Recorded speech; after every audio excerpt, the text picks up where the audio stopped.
Hey, what's up? Adam Lobo here from Adam Lobo TV, and in this video, I'll be unboxing and giving you my first impressions of this small but very powerful tablet, the new 6th generation iPad mini, so keep watching.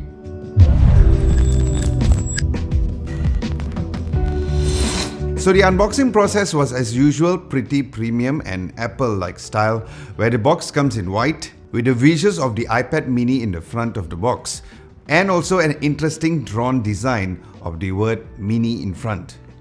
Then at the back you'll find the specs and the variant that you have chosen and the color option as well. Opening the box, you'll find the iPad mini immediately over there. Then underneath there's a small white card sleeve where you'll find the user guide, the Apple stickers, and the SIM ejector pin over there as well. Then there's the 20-watt charging brick, which I have to say that I love how the 3-pin plug folds into a nice and a compact square shape. Then of course there's a USB-C to USB-C cable. Now, starting from the overall design and build, my first impressions were how light that the tablet was. Now, even though it had a very high quality aluminium unibody finish, which does give it a very premium feel, in terms of the overall design, it has a flat form factor at the side with curved edges, very reminiscent of the iPad Pro, but obviously shrunken down to a smaller form factor, hence the mini name for the iPad. At the back, it has a matte finish with an improved single camera setup, where although it had a little of a camera bump, but if you were to type on this iPad mini on a table surface, which didn't even wobble at all, which is surely a huge plus since it is pretty much a must for a tablet.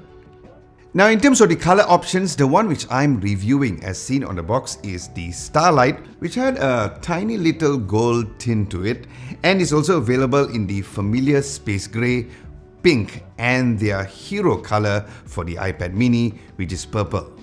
Next, looking at the ports and buttons, looking down below from a portrait orientation of the tablet, you'll find a new change to USB-C 3.1 port. Then you find 2 of the 4 speakers over there, where the other 2 is on top alongside the volume rockers and the Touch ID power button, which is surely a huge and a welcoming feature that I truly appreciate. And yes, it unlocks very quickly as how Touch ID has always been.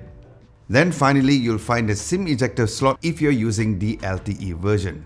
So yes, besides it being very light, I love how the tablet feels nice in a palm of a single hand. And since I do like bigger screen smartphones, this new iPad mini felt like it was an elder sibling of the iPhone 13 Pro Max. And yes, the full video review of the iPhone 13 Pro Max and the 13 Pro is coming really soon, so subscribe if you haven't done so.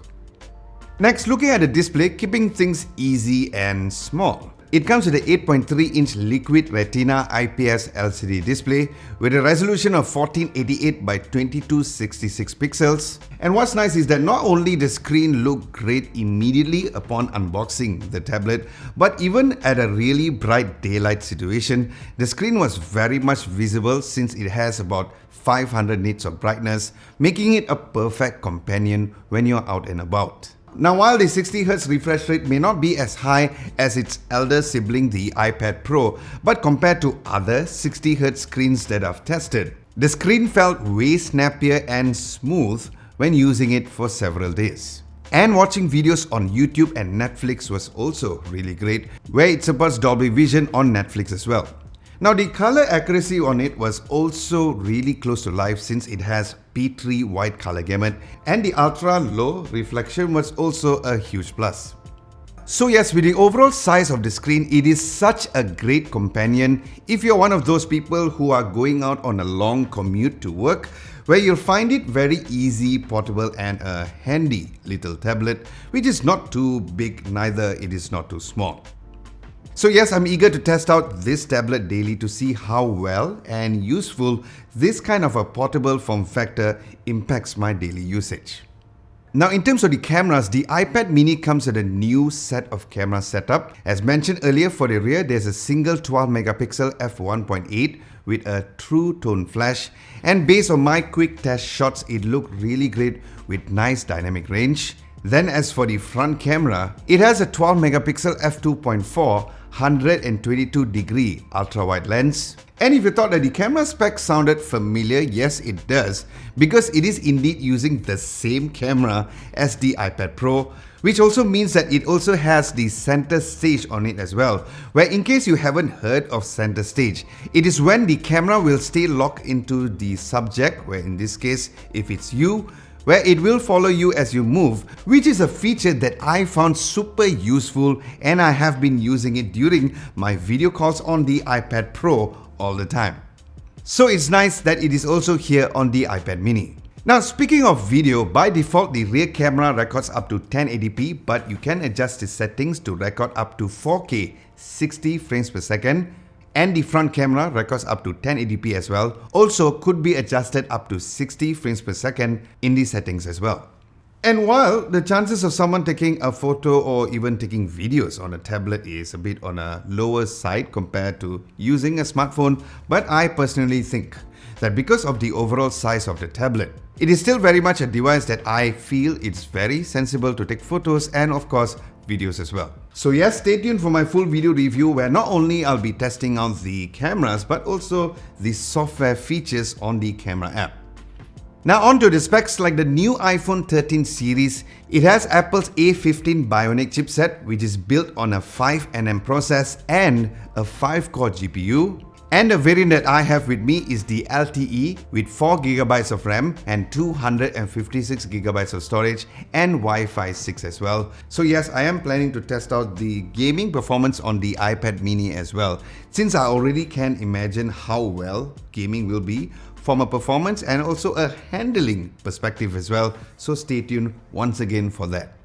Then in terms of the software, it comes shipped with iPadOS 15, but as of the recording of this video, it is at iPadOS 15.0.2, and yes, there are tons of features that I love and appreciate on the iPadOS 15, which I did mention in my previous video talking about the iPadOS 15, and I will continue to test how well that it has been optimized on the iPad mini.